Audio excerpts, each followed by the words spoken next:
Hebrews, Hebrews, Hebrews. This is our non-Messianic conversations. This is our Wednesday night Bible study on the 14th of April, 2021. Now, before we get started, I was going to ask everybody to like, share, subscribe, and hit the notification button. So we're going to do our moment of silence for Lord of Hosts and all that He's doing to bring about our deliverance from lands of our captives where we've been scattered. We're going to go into our prayer.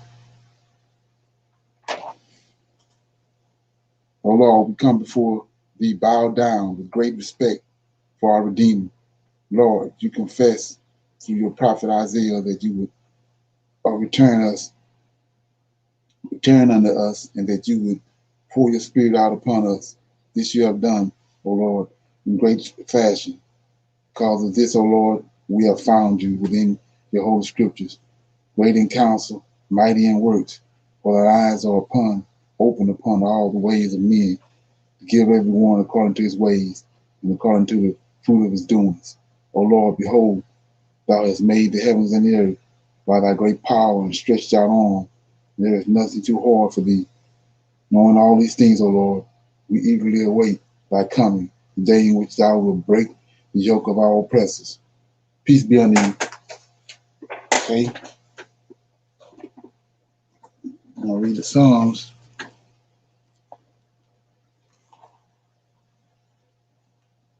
See? It's going to be Psalm 91. It's God is a refuge and a fortress. He that dwelleth in the secret place of the Most High shall abide under the shadow of the Almighty.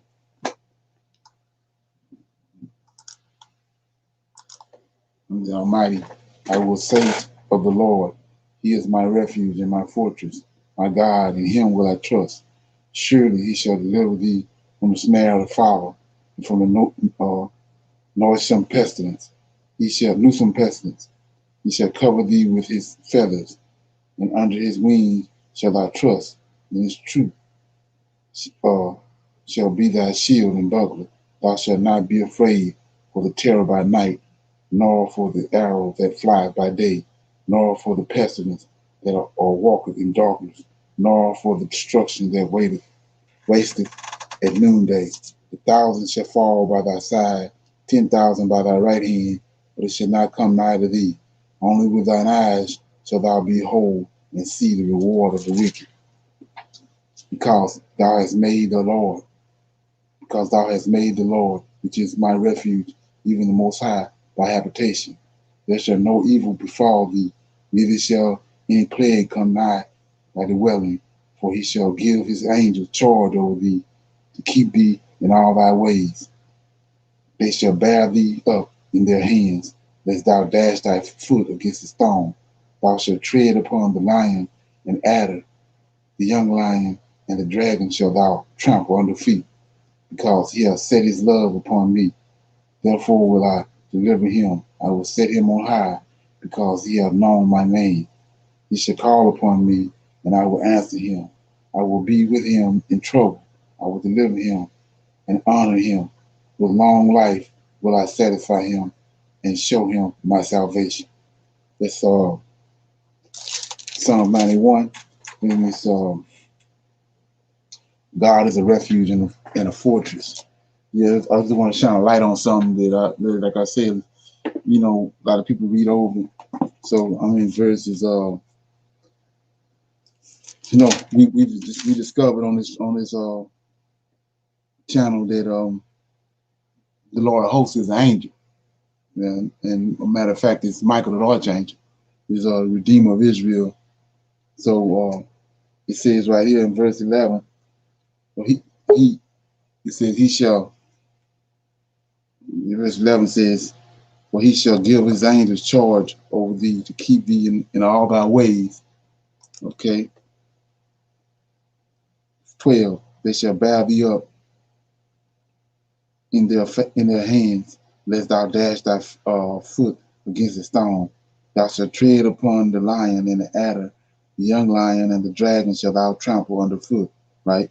So 14, because he has set his love. So who is he? This is the Lord, right? The Lord of hosts. Because he has set his love upon me. Therefore will I deliver him. I will set him on high because he have known my name. Okay, I skipped over it. It says, let me see, go back up. Mm,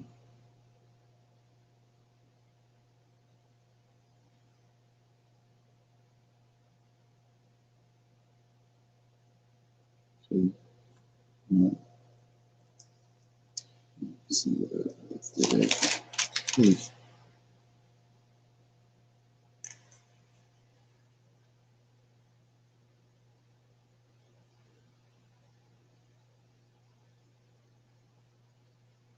Mm,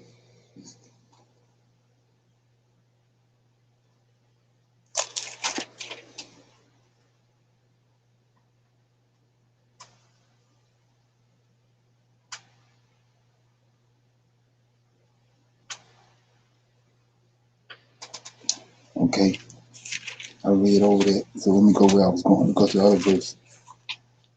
I'm trying to show you that it's an angel, when you understand it. So I'm in Malachi.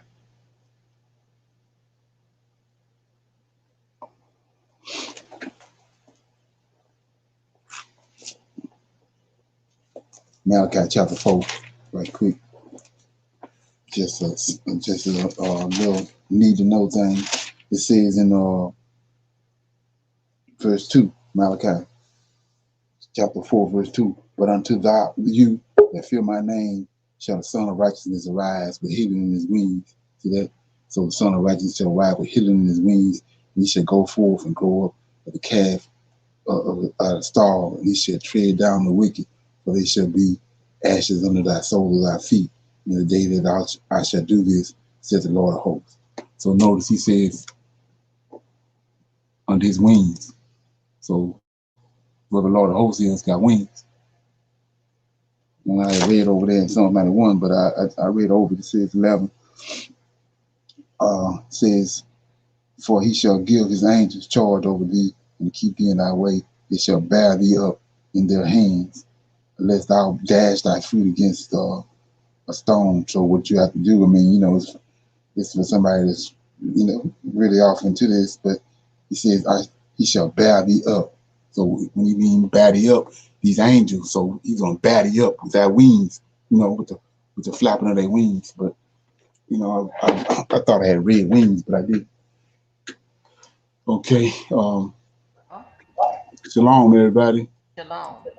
And verse 4, verse But, 4, verse 4 says, he shall cover thee with his oh feathers. yeah, right. Yeah, that's what I was telling. I was looking right over there. I knew I had saw read there, but yeah, okay. Yeah, so to me, when Right, a yeah, yeah. person reads this, if they're really paying attention, because it just hit me. I've been reading this like this, Right, since I don't know. right. Yeah, I was trying to figure out where I read it, but it says 4 says he shall cover thee with his feathers. See that? So Uh huh.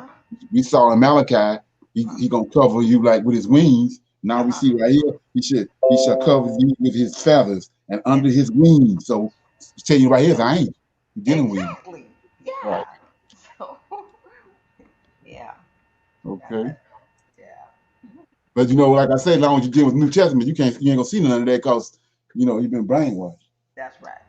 Okay. Yeah. So anyway, we're gonna go into some current events. Anybody got any current events?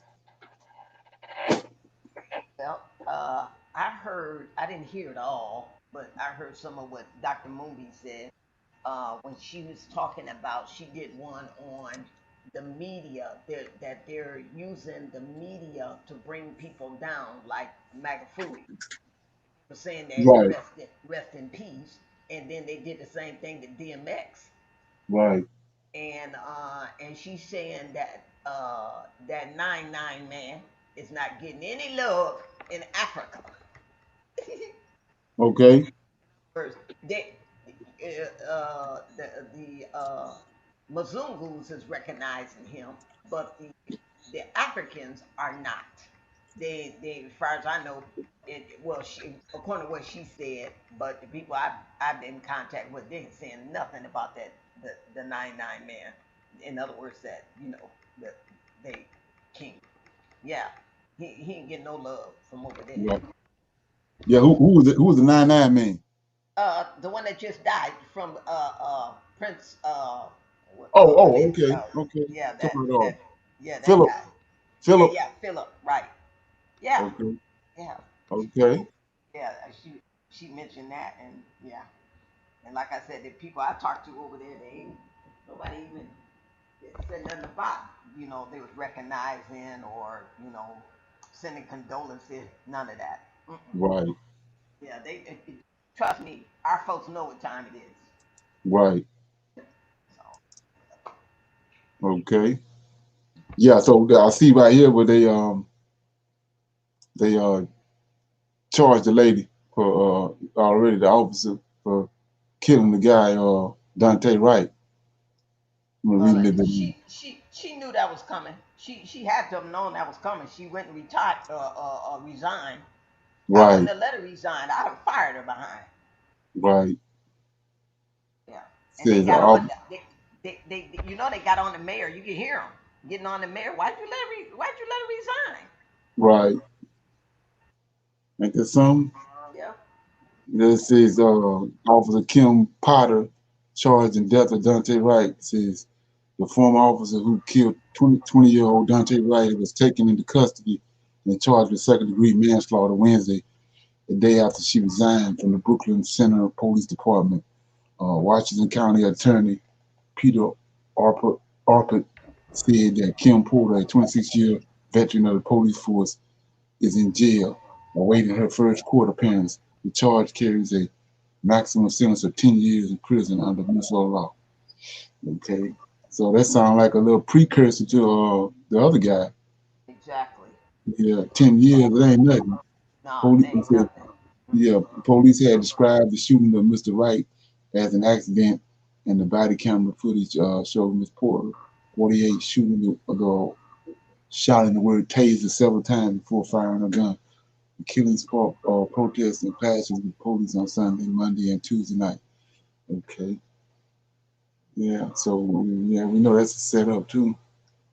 But her story got too many holes in it. They showing us this gun being held for an extended, like, in other words, it was out away from her to where she could see it and Right. see that it was not a freaking taser.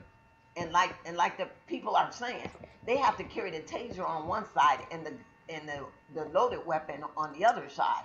So how you gonna pull with your hand that is where your weapon is and claim it's a taser? But Even the feel yeah, it, the grip is different. The grip is different. right. And then she's 26-year veteran. She already, supposed Right, to have exactly. had all that down pat. Right. And if you out there training others how to do, this is what you training them to do? Holler Right. taser when you know you pulling your freaking gun? Right. Yeah, there's a hole in that story. Right. Exactly.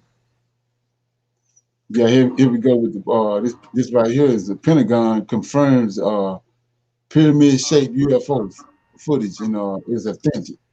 So they trying to say UFOs is we just said a series of newly surface images and videos of unidentified flying objects filmed by the U.S. Navy have now been confirmed as authentic by the Pentagon. Okay. Say while many in the public generally refers to such mysterious sightings as UFO, the more modern term used in defense circles is unidentified aerial phenomena, and they are something the intelligent community take very seriously. While UFOs are stigmatized topic associated with conspiracy theories and intertwined with pop culture, the fact remains that UAP, sometimes also called, I don't know that word, aerial vehicles, are nonetheless very real, representing documented sightings of the phenomenon that neither the military nor scientific observers can easily identify. Okay, so we got a little video right here.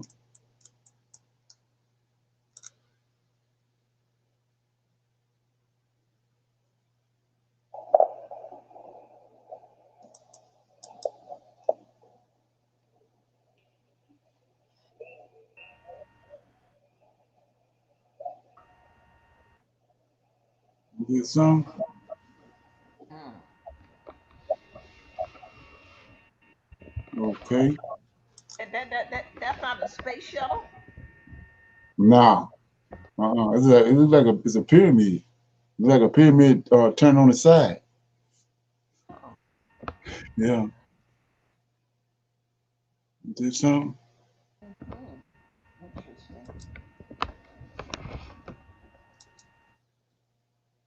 You know they launched a bunch of satellites. Oh, they did? Yeah, I heard it uh, sometime late last week. Where this was on a some channel on the radio, and they talking about they launched about 80 satellites or piggybacked on. It might have been more than 80. They was on top of each other, and then once they get somewhere, then they spread out and go in various directions like that. Yeah, Okay. yeah. So Like a mothership or something? yeah, I don't know if that's what they're supposed to be symbolizing, but it was all. It's supposed to have been, how you cluster them up together and put them on stuck to each other, kind of like, yeah. That's what Right. that's the description they give on the radio. Yeah, I thought that was interesting, but Okay. yeah. Oh,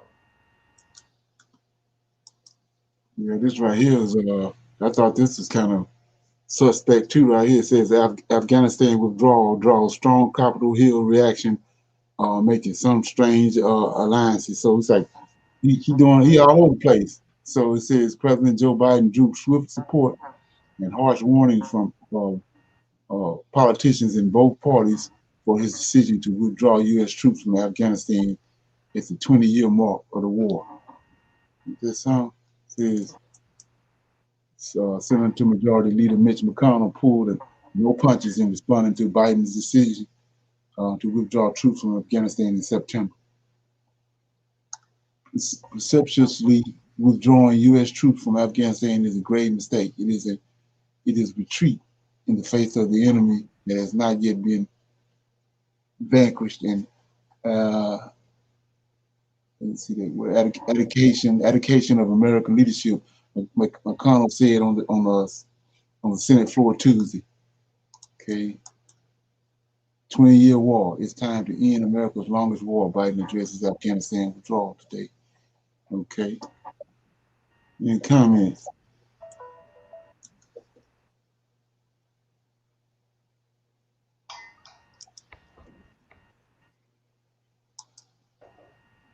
No comments? Okay. Yeah, so before we get into the Bible study, I wanted to get anybody hear about the announcement that Michael Jordan made? uh-uh. Yeah, I'm gonna play some of it. Play a little bit and talk about it and play a little more. Let me get it.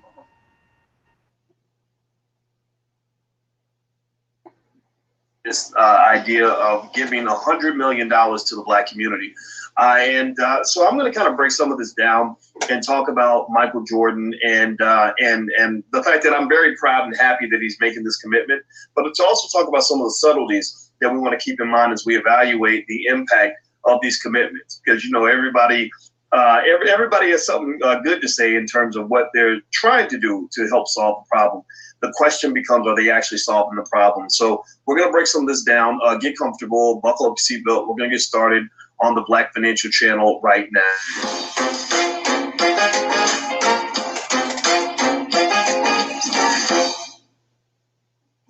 Hey, what's going on, guys? Welcome to the Black Financial Channel. I'm Dr. Boyce Watkins. And so, first of all, I want you to put your hashtag B1 in the chat. If you agree with me that the Black community comes first, put a hashtag B1 in the chat. If you believe that Black people can do anything, put B1 in the chat. If you believe that we should solve our own problems before we solve everybody else's problems, put a B1 in the chat. Now, that's important for us to just sort of agree upon, because everybody's got us solving everybody else's problems, from Asian problems to white people problems to, Jewish people problems. We're not solving our own problems. And it's no disrespect to anybody else, but I believe that our people need to come first. I believe we need to prioritize ourselves. So hashtag B1 basically stands for Black First, and it's a code, it's an ethic, it's a belief, it's a creed. So I want you guys to consider participating in that. So Michael Jordan, let's talk about Michael Jordan here. So Michael Jordan has made an announcement with the Jordan brand. And according to what I'm reading here, which is on NBC Miami, they pledged the Jordan brand, I guess the company that makes the Air Jordans and all that stuff, they've pledged $100 million to the Black community, which, let's clap it up. Let's give a digital round of applause for, $100 million is better than $0, right? It's better than $98 million. $100 million is more than, $22 million is more than $10, right? So it's better than nothing. No question about it. Good for them. Way to go. This is great. Now, I also, for full disclosure, will say that I am familiar with the guys who are at, who are on the Jordan Brand's board, not the whole board, but the CEO and all that stuff. I met some of the guys with the Jordan Brand. I've been to, I went to visit their facility out on the Nike campus, which was, by the way, beautiful. I mean, it was absolutely amazing. The Nike campus, the building, all that stuff. Larry Miller, the CEO, is one of the coolest people I know. I really like, I don't know if he's the CEO anymore or not. That's how little I don't really keep up with what's going on with it. But when I did go, I was treated very well, and I have a lot of respect for those guys, tremendously so. And Michael has a lot of Black men that are around him, a lot of Black men and women that are empowered by what they're doing at the Jordan Brand, which I think is great. So let's break this down. So let's first talk about what is actually being done, and then let's talk about a way to kind of process this in a way where we can evaluate the effectiveness. So here's what it says here. It says Michael Jordan will launch a community grants program for social organizations assisting Black communities through his apparel brand. The funds are from the Jordan Brand's $100 million commitment that was established last year. Phoenix Suns Vice Chairman Jaheim Najafi also donated $10 million to the NBA's foundation to enhance economic opportunities in the Black community. Michael Jordan is taking the next step to his $100 million commitment to the Black community. All right, beautiful. I like that. That's very cool. But here's what I want to kind of process for a moment, okay?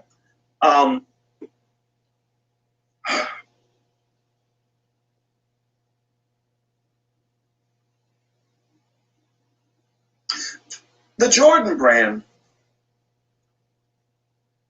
is an economic enterprise. They are a business. They are capitalists for the most part, not hardcore capitalists, but they're capitalists. Now, the first words I hear when I read about this program, which is great, by the way, I'm not in any way criticizing what's happening here. I'm just sort of critiquing. Critiquing is different. Critiquing is where you like fixing your hair. Like, your hair ain't bad, but let me just kind of pull a little piece of lint out. Let me cut a little piece off. Like, that's what it's critiquing. It's not criticizing, right? It's not. I'm not shaving your head. I'm just cutting a little piece off here.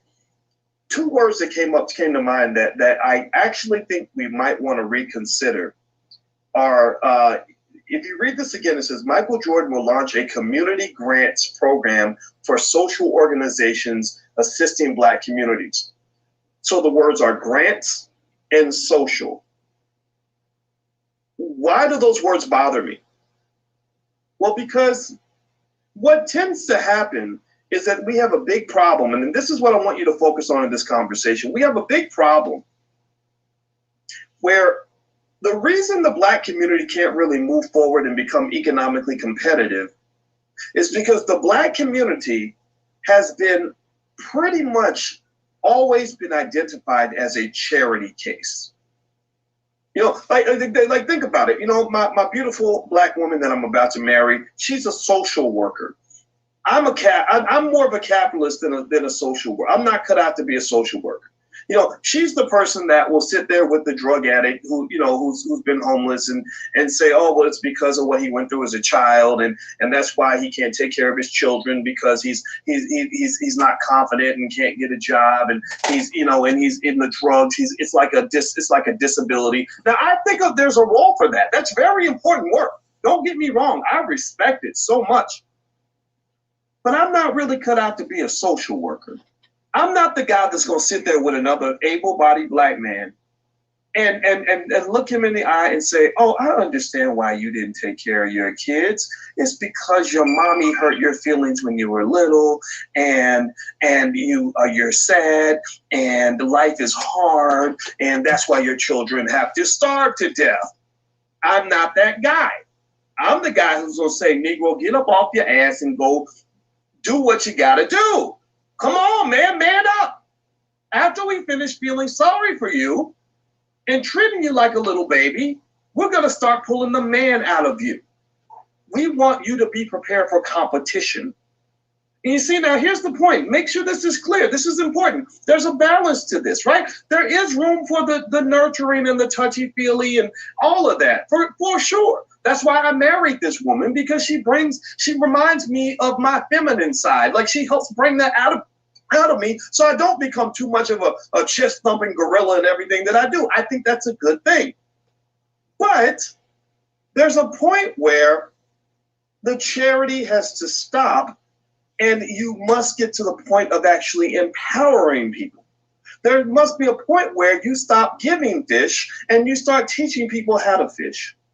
There must be a point where you stop feeling sorry for somebody and start actually empowering them to change their condition. There's a point where you stop explaining why people are struggling and actually give them the tools to get out of the struggle. Do you get what I'm saying? Can I say this and still be loved? Can I not be seen as a heartless bastard when I say this? I'm not trying to be heartless. I get this. I get why, we need safety nets. We need social programs. We need grants. We need all of that. But never in the history of this earth has an entire people been elevated through charity. Never. Comment. No comments?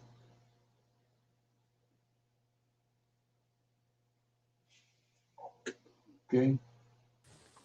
Shalom. What you got? Yeah, that makes sense. I don't know. They need to start like making more businesses for us to businesses for our community instead of just giving out like funds and stuff. They need to make a way where we could continue making them funds and continue bringing in money instead of just giving us this little lump sum of money and not giving us directions what to do with it. Right, because it's going right back to them. So when they give it to us, we give it right back to them.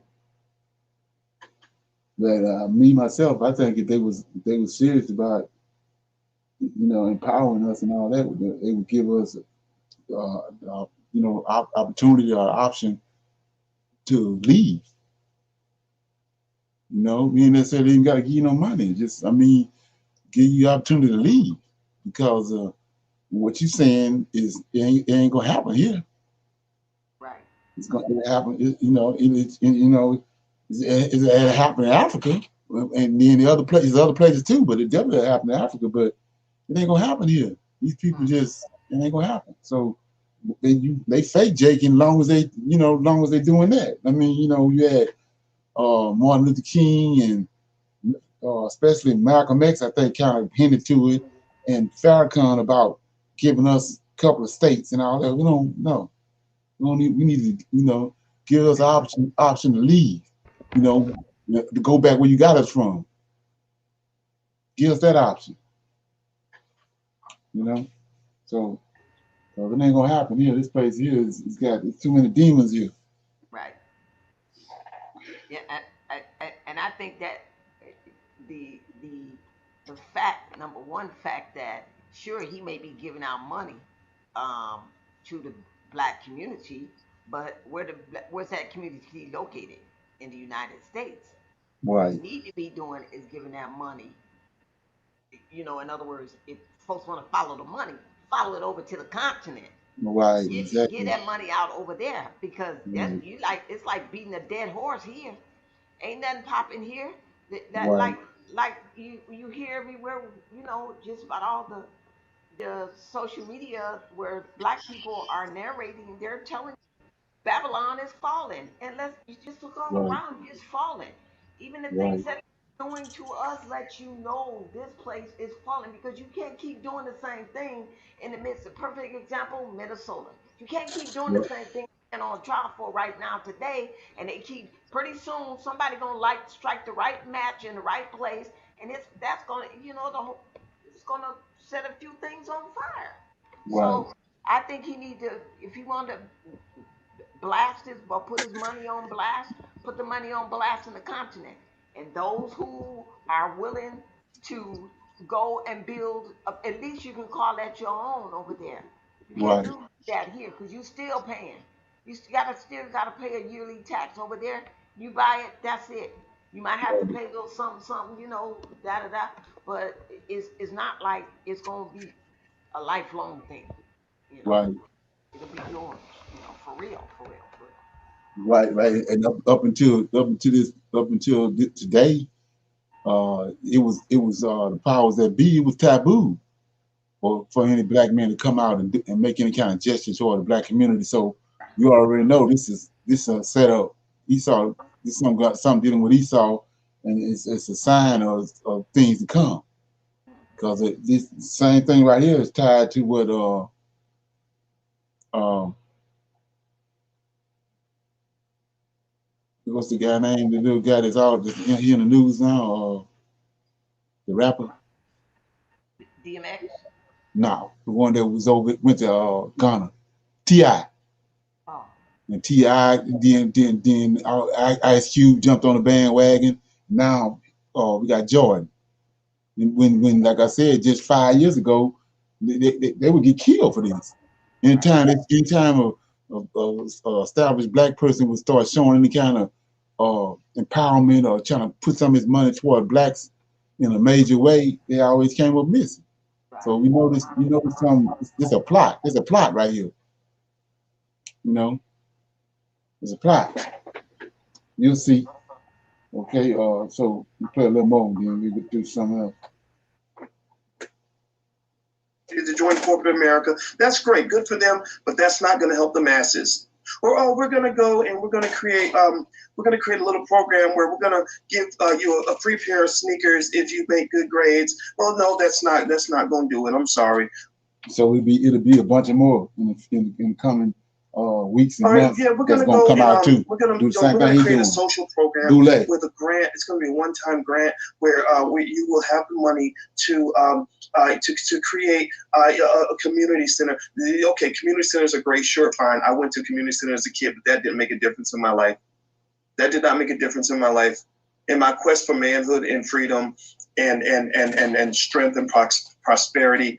It's another thing to notice about these people characteristics too is they have no concept of Israelites and the Lord of hosts and what the Most High, the whole purpose of how the world was created and all that, because they're not understanding that the people that was brought over here is under curses. And he keep on. I mean, you hear those the guys we was talking about the other day. They keep on saying, "Stand up and be a man," and and boot and put your bootstraps on and all that. Well, the Most High, and on several occasions, he done said, even David said it. Who can stand before the Lord when his indignation come to a fool? You can't stand before him when he didn't sing. Deuteronomy 28 tells you he didn't target us. He didn't target the Israelites. So who can stand when he bring his indignation? Who can stand? You can't stand. So they ignorant to what's going on. Yeah. Okay. It's not a cop out, but I mean you have to understand the situation that's going on. Play a little more. And happiness and peace in my life. The thing that made a difference was when I learned how to succeed economically. When I got that skill. And then when I got the resources to work that skill, then I truly became free. So what I'm saying here is that I think that what the Jordan brand is doing, I think is great. I think it's a good start. I think that it is unfortunately trapped by this very limited amount of imagination that we have when it comes to truly solving problems in the Black community.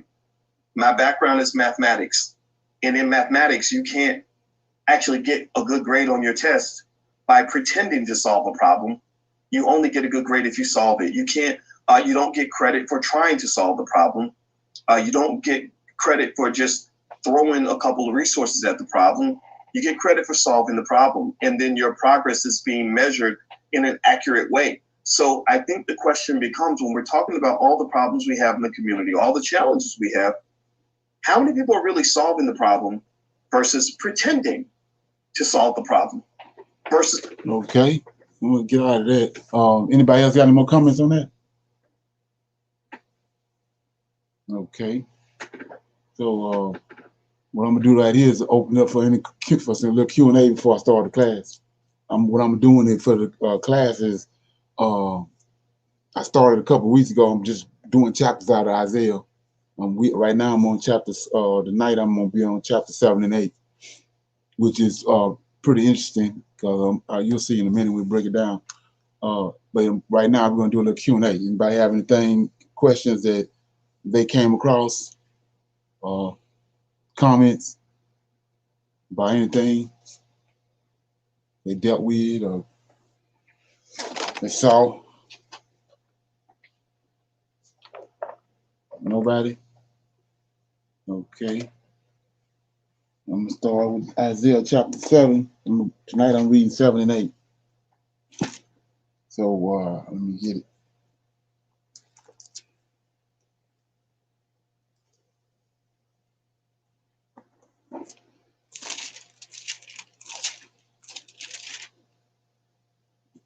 Okay, so before we get started with this chapter, I mean, you should be familiar with it. Everybody at one point in their life, they was in the church, and so this story right here in 7 and 8, when you understand how these people operated, they came and took this story, and they once they concocted JC at the council of Nicaea, they came here to chapter 7 and twisted it all up and made it look like it was dealing with JC, but we're going to see when we read it that it has nothing to do with JC.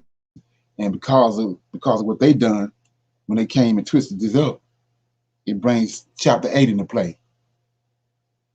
Because chapter 8 is going to explain exactly what I'm bringing forth. Chapter 8 is going to put the nail in the coffin. So the storyline is that verse 14 says, therefore, the Lord himself shall give you a sign. Behold, a virgin shall conceive and bear a son, and shall call his name Emmanuel. So everybody should know the story. So we're saying that a virgin, first of all, which is Mary, had a baby and it's a son.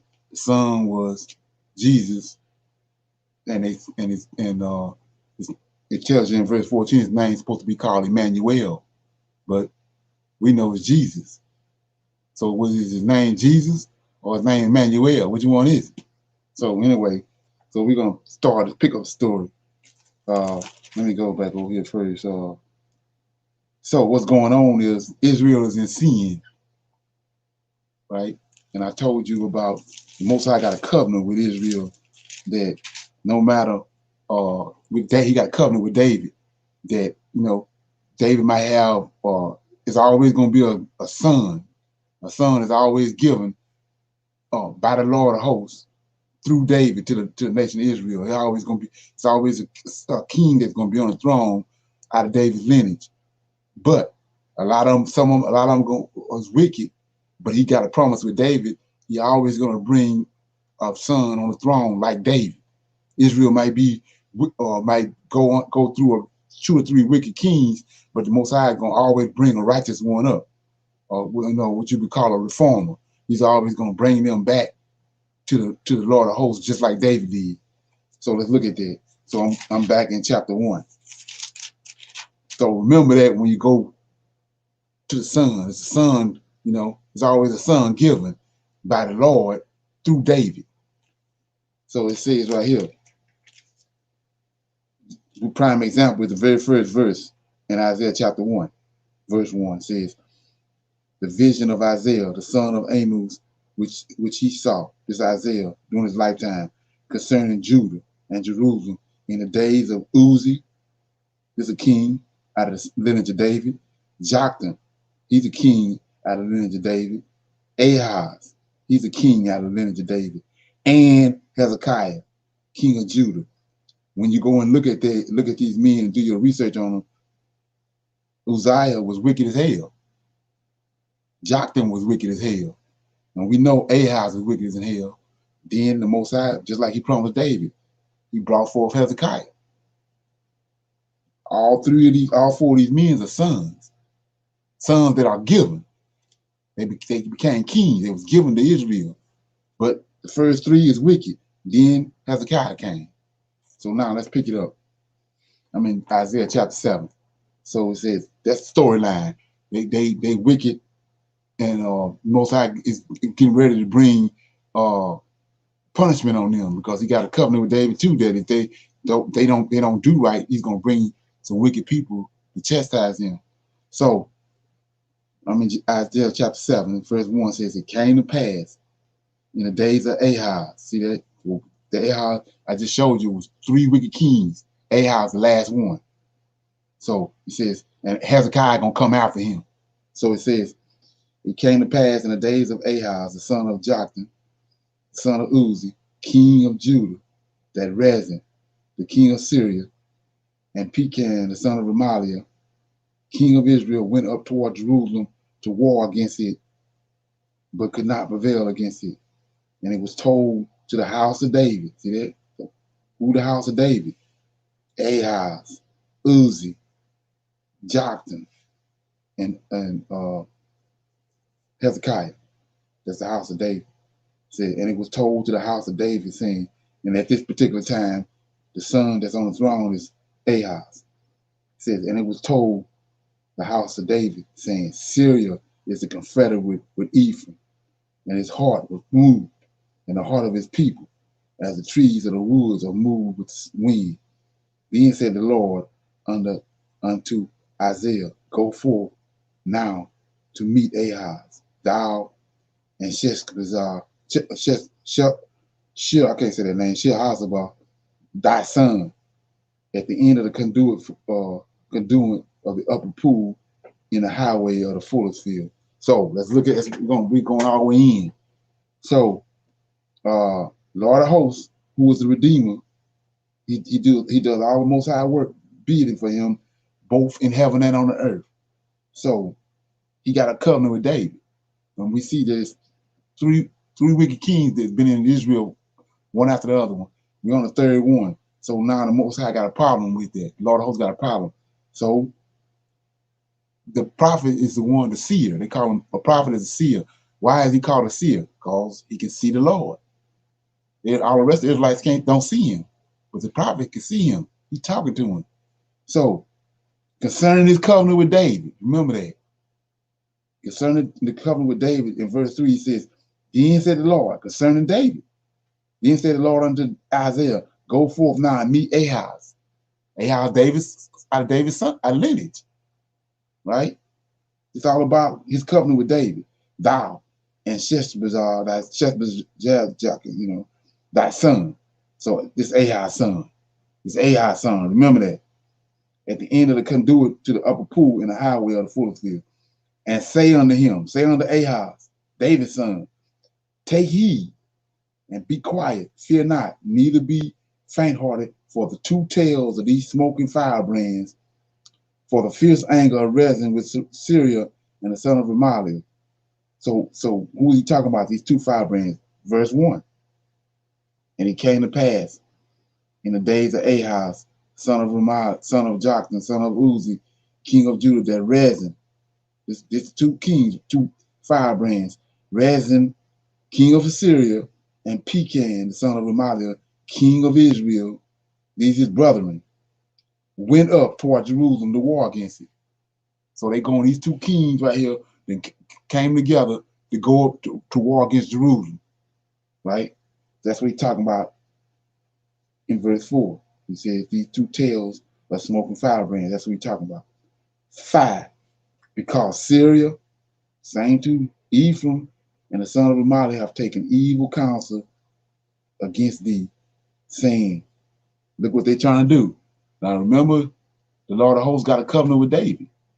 If you want to cause chaos in Israel, then you remove that seed out of David, out of his place, then you're gonna have problems in Israel.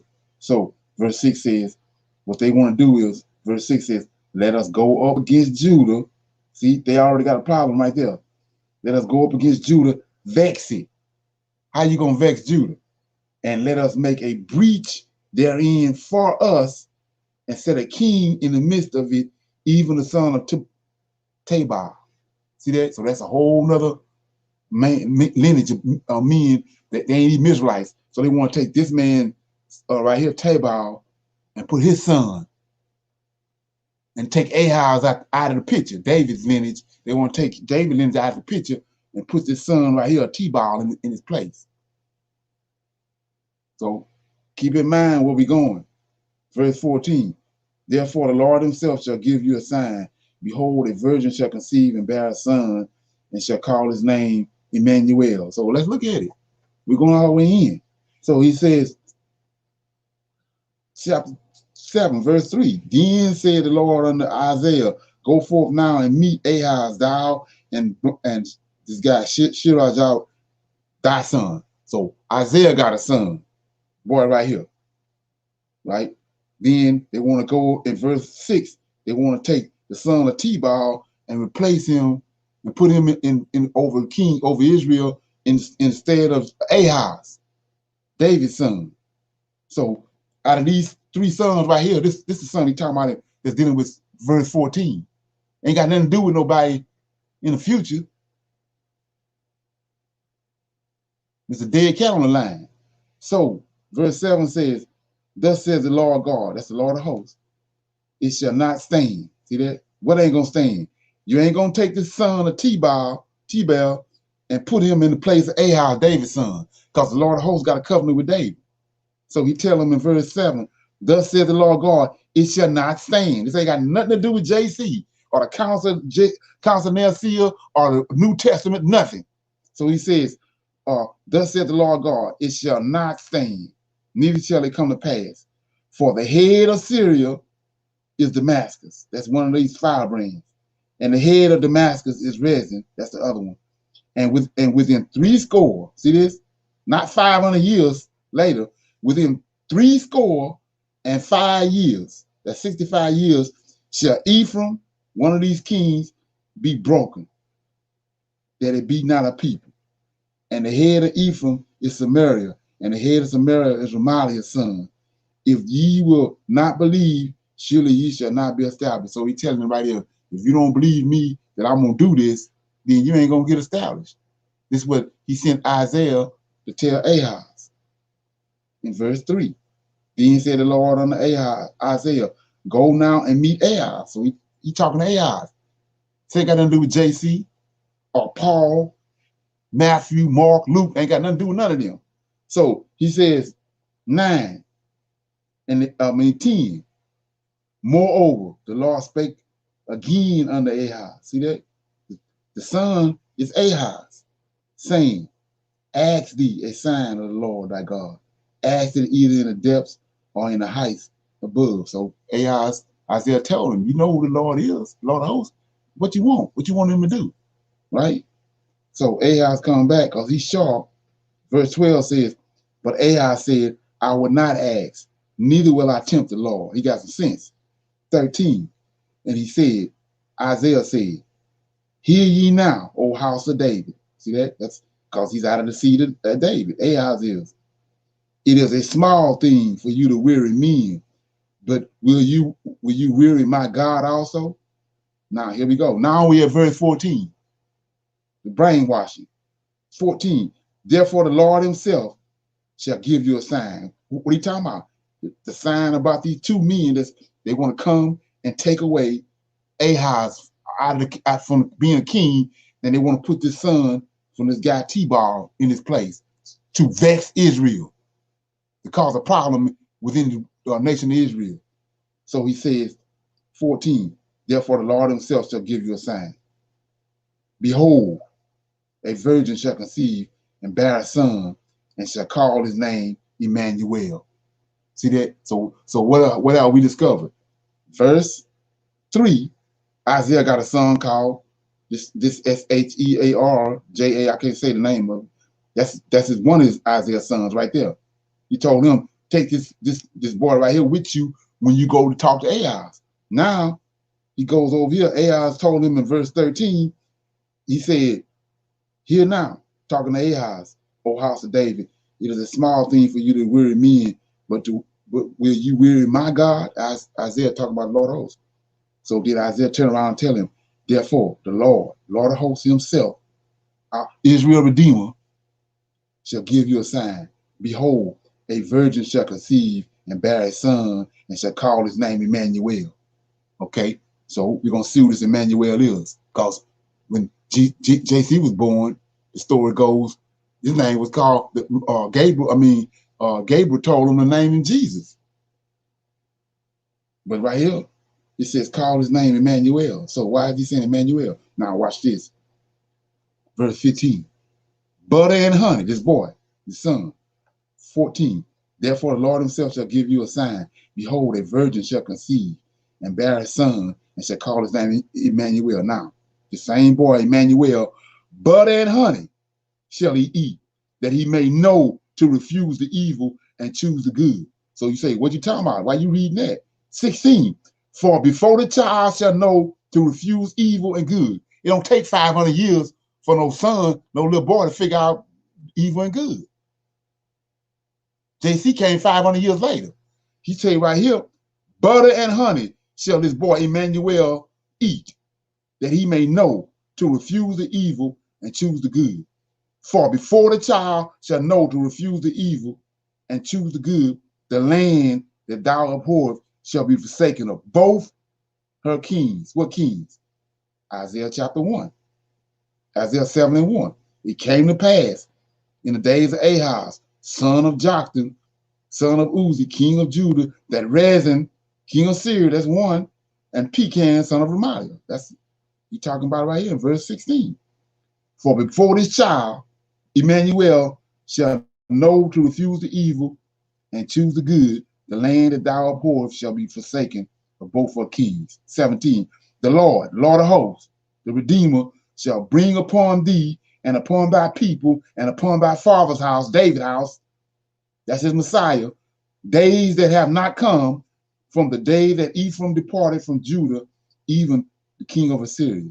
18. And it shall come to pass in that day that the Lord shall hiss for the fly that is in the uttermost parts of the river of Egypt, and for the bee that is in the land of Assyria.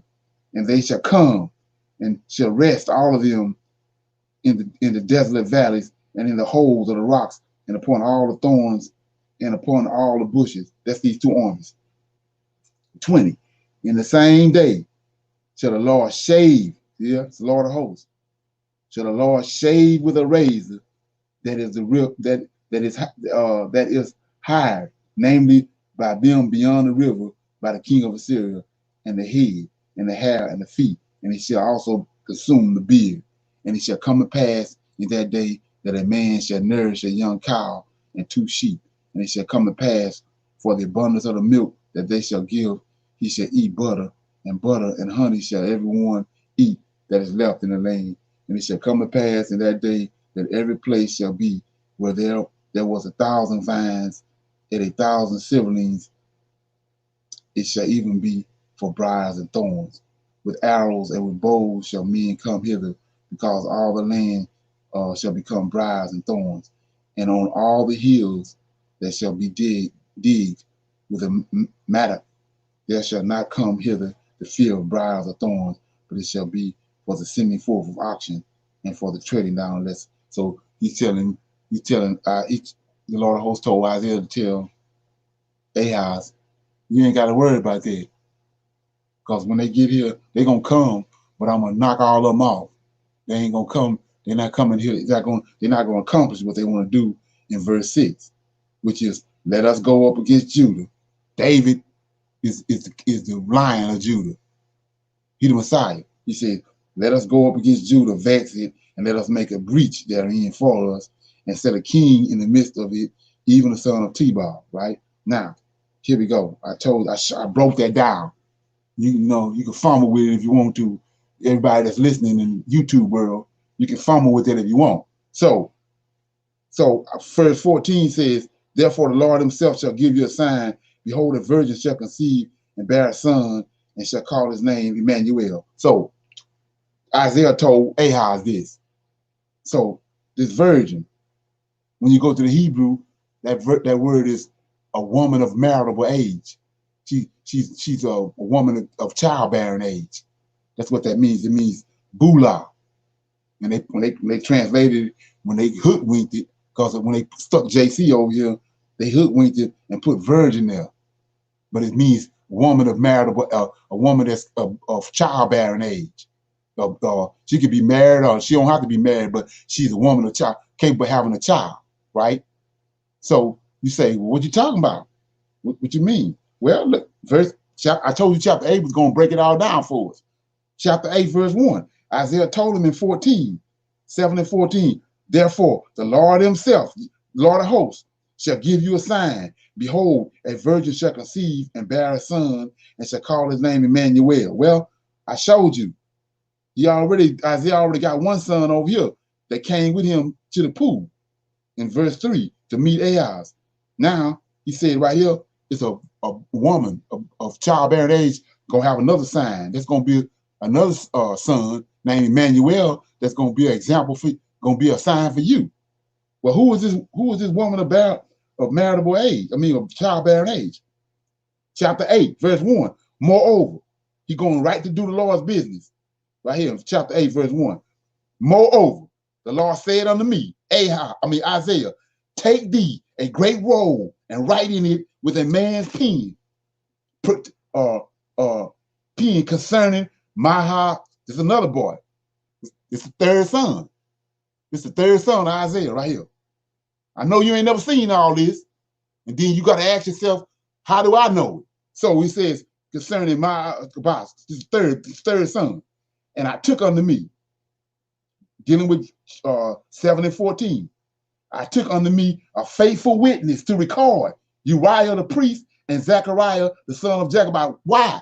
To verify verse 14. He's going to give him a sign. So Isaiah went and got two Israelite men to go with him to be a witness. Then he went to, look where he go, verse 3. And I went unto the prophetess. That's his wife. Of marriageable age, a woman of childbearing age. He went to his wife, and she conceived. See that? And bore a son. This is the son right here. In verse 14, right here. Here it is. And she bore a son. Then the Lord said to me, call his name. See that? Then verse 4 says, for before the child, this child is in verse 14, before the child shall know to cry. We already, everybody online had a kid, a son or kids, so it don't take no 500 years for the kids start crying after he's born. He said, for before the child shall have knowledge to cry, my father and my mother, the riches of Damascus and the spoils of Samaria shall be taken away before the king of Assyria. There go the two firebrands right here. 5, the Lord spake also unto me again, saying, for as much as this people refuses the waters of Shiloh, they go softly and rejoice in Rezin and Remaliah's son. Now, therefore, behold, the Lord bringeth upon them the waters of the river, strong and many, even the king of Assyria, and all his glory, and he shall come up over all his channels and go over all his banks. And he shall pass through Judah. See that? He gonna come to Judah. This king of Assyria, he shall pass through Judah. He shall overflow and go over, and he shall reach even to the neck. And the stretching out of his wings shall fill the breadth of thy land. O Emmanuel. So what that O Emmanuel means, God with us. That's all that means. God with us. 9, associate yourselves, O ye people, and ye shall be broken in pieces, and give ear, all ye of the far countries. Gird yourselves, and ye shall be broken in pieces. Gird yourselves, and ye shall be broken in pieces. Take counsel together, and it shall come to naught. Speak the words, and it shall not stand, for for God is with us. So see what I'm saying? Go back to 8. The last word of verse 8. O Emmanuel. Verse 10. God is with us. Same thing. But we don't know that. So these Edomites can hoodwink us. So that God is with us the same as O Emmanuel. So anyway, 11. For the Lord spake thus to me, Isaiah talking, with a strong hand and instructed me that I should not walk in the way of this people, saying, say ye not a confederacy to all them to whom this people shall say, a confederacy, neither fear ye their fear, nor be afraid. So he telling them these two clowns is coming, don't even worry about them, right? It's what Ahaz is telling. This is what Isaiah is telling Ahaz. 14, he shall be for a sanctuary, but for a stone of stumbling, for a rock of offense, to both the houses of Israel, for a gin and for a snare, and inhabitants of Jerusalem. And many among them shall stumble and fall, and be broken, and be snared, and be taken. Bind up the testimony. This is what he just told him. Told Isaiah. He telling Isaiah, Ahaz, bind all this up. Get your mind right. Seal the law among my disciples, and I will wait upon the Lord that hides his face from the house of Jacob, and I will look for him. Now here we go. I showed you 3 sons that Isaiah had in these 2 chapters. He got 3 sons. Let's look at them before I start reading. You got verse 1. 81 says, moreover, the Lord said unto me, take thee a great roll, write in it for a man's pen concerning my house. This one of Isaiah's sons right there. Verse 81. Second son, 7 and 14, that they telling you, JC.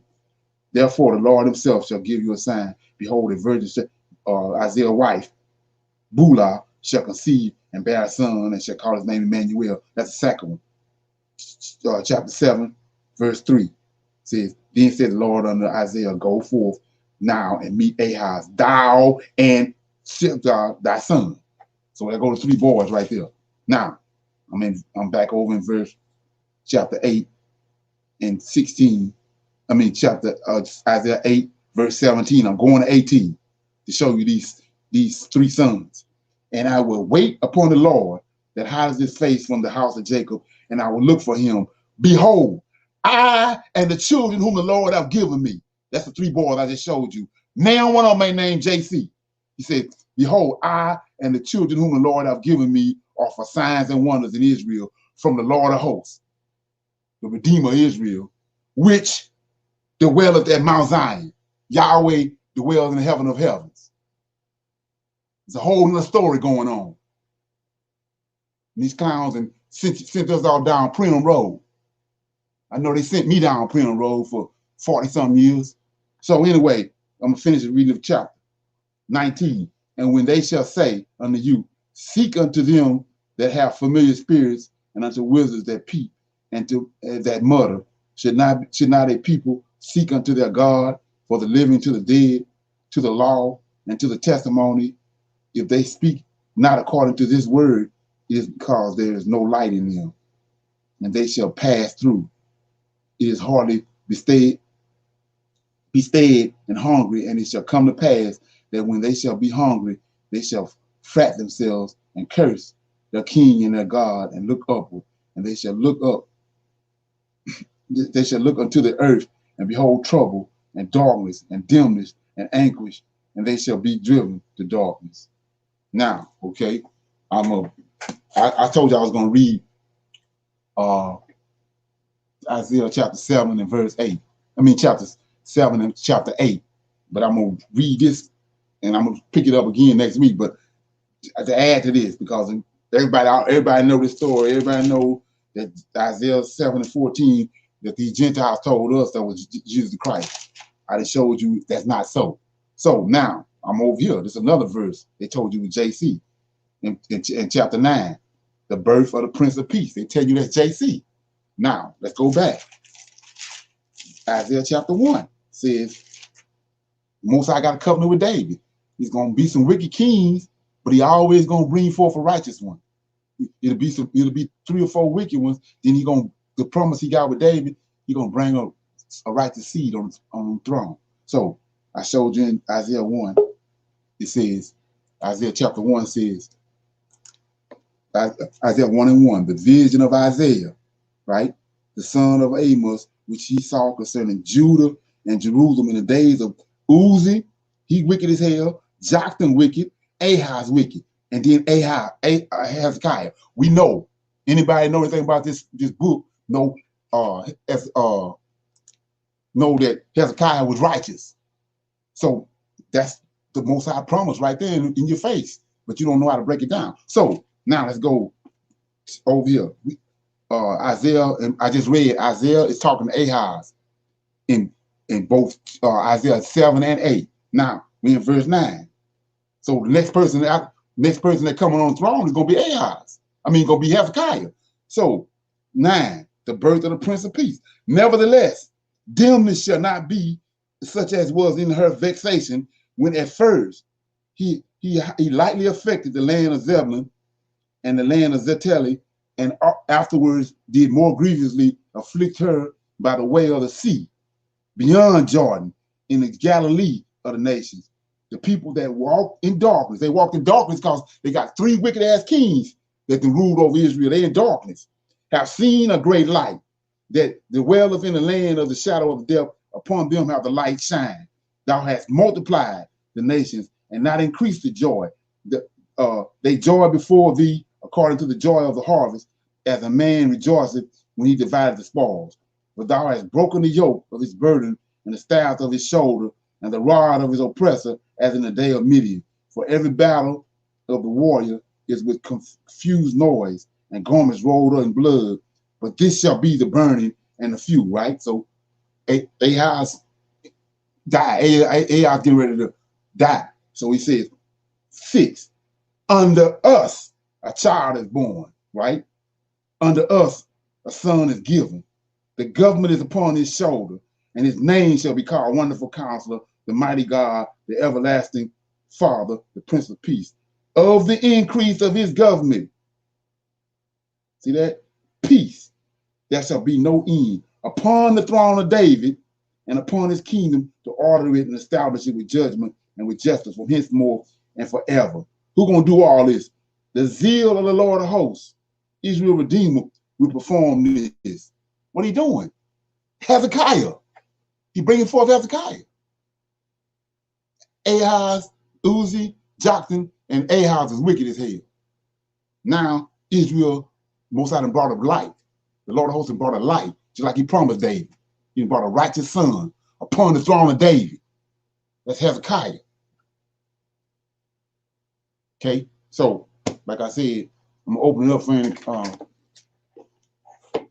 questions or comments. So that was Isaiah 7 and 8 and a little bit of 9. Any comments?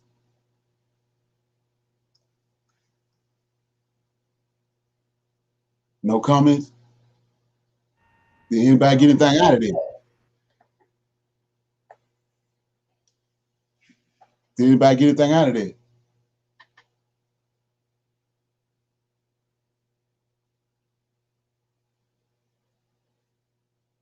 Okay.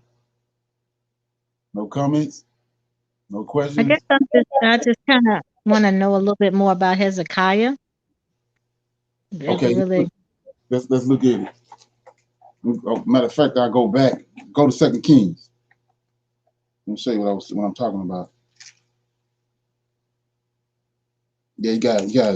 You know, that's one of them things you gotta let it ferment.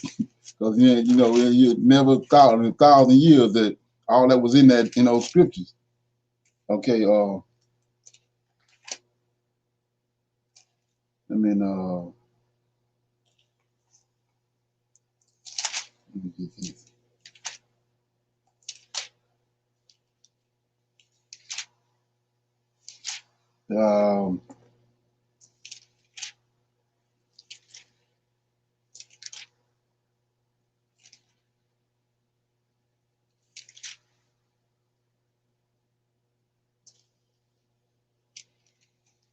So I mean, 1 Kings chapter 15, verse 1. You there? 1 Kings chapter 15, verse 1. Right. Okay, got it. So what you have to understand, when Most High said house of David, all these kings come out of David lineage. And none of them want to sit on the throne that wasn't out of David lineage. That's the covenant he got with him. So chapter 15, verse 1 says, now in the 18th year of King Jeroboam, the son of Nebat reigned over Abijah over Judah. 3 years he reigned in Jerusalem, and his mother name was Maacah, the daughter of Immer, and he walked in all the sins of his father, which he had done before him, and his heart was not perfect with the Lord and his God as the heart of David. See that? That go to covenant right there. So this boy right here, he wicked as hell. But the Most High got a covenant. He gonna always bring a son, a righteous son on the throne after so long. That's gonna do like David did. So now, that was I can't say these names. Abijah, and now I'm in verse 9. In the 20th year of Jeroboam, king of Israel, reigned Asa over Judah, and 41 years reigned he in Jerusalem, and his mother name was Maacah, the daughter of Eber, and he did that which was right. See that? He did that which was right in the eyes of the Lord, as David, his father. That's the promise right there. So you always gonna have the wicked ones, but the Most High is gonna. So that's why he mean when he told Jeremiah, I knew you before you was in your mother's womb. So he can do this because he already know these. He know the spirits that he's placing in these boys. See that? So anyway, keep on going. Here's another example. So look at 16.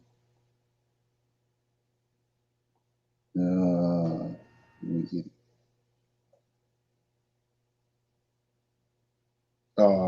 I'm in 28, 16 and 28. It says, so Omar slept with his fathers and was buried in Samaria, and Ahab his son reigned instead.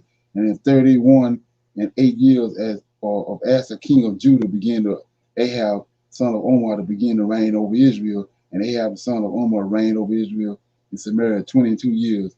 And Ahab the son of Omar did evil in the sight of the Lord. Everybody should know who Ahab is. He was wicked as hell. Okay, so then go to another example. We're gonna go to second.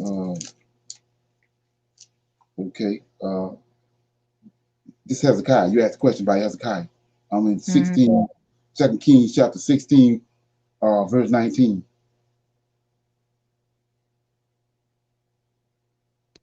You there?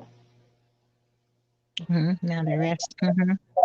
Yeah, it says now the rest of the acts of Ahaz is wicked, which he done. And they are not written in the books of the Chronicles of the Kings of Judah.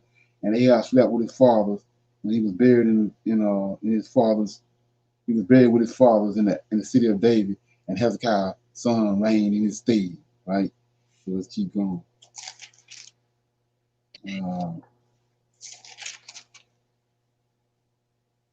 Chapter 18 says, now it came to pass in the 3rd year of Hosea, son of Elam, king of Israel, that Hezekiah, son of Ahaz, king of Judah, began to reign. So you know it's something supernatural going, because when you don't understand, Ahaz is wicked as hell. But Hezekiah came out of his lineage, came out of his loins. So then it says 22, verse 2, 25 years old was he when he began to reign, and he reigned 29 years in Jerusalem. His mother name also was Abba, the daughter of Zechariah, and he did that which was right. See that? In the sight of the Lord, according to all that David, his father, did. David been dead, but the Most High bringing the same countenance that David had back to Israel. That's the covenant he got with David. That's how you know David the Messiah. All this is going on way for the Sea of Galilee and JC and all that garbage. So, okay. Give me one more. I'm in chapter 22, 2 Kings.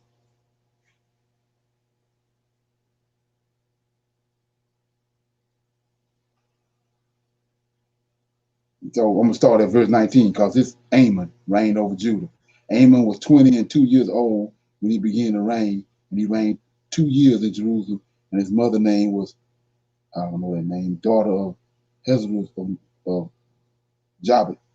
And he did that which was evil in the sight of the Lord, as his father Manasseh. So Manasseh was wicked as hell.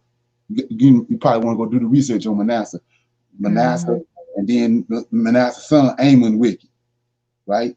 Now, I'm in verse 25. Now the rest of the acts of Amon which he did, are they not written in the books of the Chronicles of the kings of Judah? And he was buried in his sepulchre in the garden of Uzzah, and Josiah, his son, reigned in his stead. Now, verse 22, chapter 22, verse 1. Josiah was 8 years old when he began to reign, and he reigned 21 years in Jerusalem, and his mother name was Jediah, the daughter of Edar the Bashta, and he did that which was right. See that? In the sight of the Lord, and walked in all the ways of David, his father, and turned not aside to the right hand or to the left. So we see how that's the covenant that he got. And we see it constantly happening over and over again. Then when you go to chapter 23, you start to see all the things. I'm going to read some of that. 23, what Josiah did. Josiah was the last righteous king before Nebuchadnezzar came. So it says, and the king sent, and they gathered unto all the elders of Judah and Jerusalem. Remember, he 8 years old. And the king went up to the house of the Lord, and all the men of Judah and all the inhabitants of Jerusalem with him, and the priests and the prophets. That's what's getting ready to happen. And all the people, both small and great. And he read in their ears all the words of the book of the covenant. Ain't no New Testament, which was found in the house of the Lord. And the king stood by the pillar and made a covenant before the Lord, and walked after the Lord, and to keep his commandments and his testimony and his statutes with all their heart and all their soul, to perform the words of his covenant that were written in his book. And all the people stood to the covenant.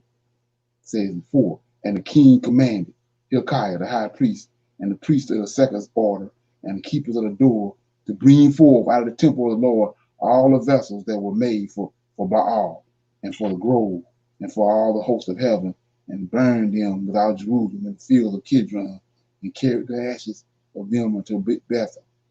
He put down all the adulterous priests whom kings of Judah had ordained to burn incenses in the high places in the cities of Judah and in the places round about Jerusalem. Them also that burned incense unto Baal, to the sun and to the moon and to the planets and to all the heaven. So he came in and reformed all that. That's what Hezekiah did. Jehoshaphat, I showed you Asher. All of them was righteous kids. They got the spirit, got the countenance of David in them. And they bring Israel back to the Lord of hope. Okay? That make any sense? I knew about it. Okay, that makes a lot of sense now. Okay. Anybody else got anything?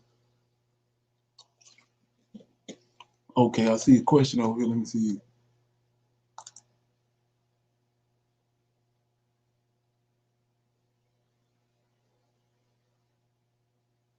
Okay.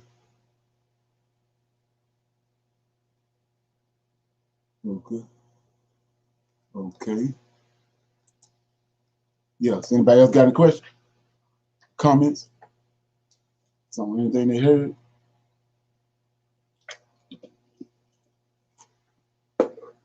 Okay. So everybody good. Okay. I'm gonna cut it off right here. Then I'm gonna say shalom to the brother Raylan. Shalom, brother. Shalom, Cynthia. Shalom, Lamar. Okay, and I'll see y'all on Friday at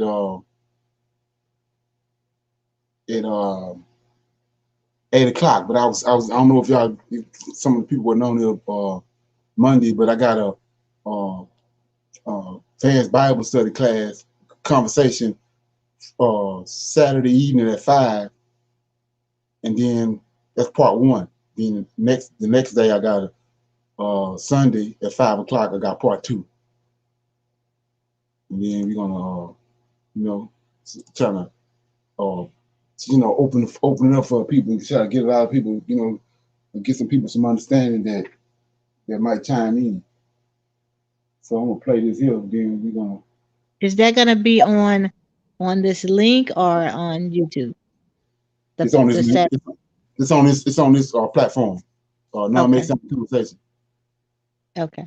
It's Saturday. Instead of having the Saturday evening Sabbath class, we're gonna have that at 5 o'clock. Then we'll have part 2 on Sunday at 5 o'clock. Okay. Okay. Let me play this right quick.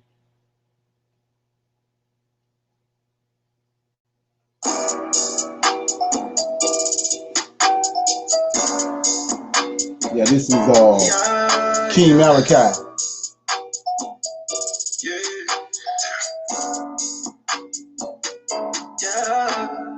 Y'all can't fathom really what happened.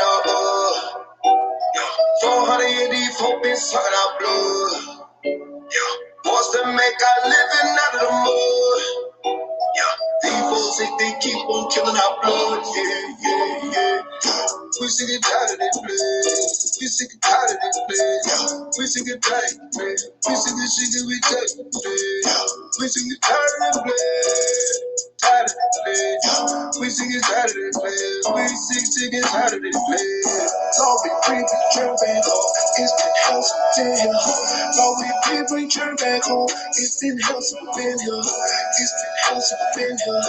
It's been hell been here. It's been hell. It's been hell.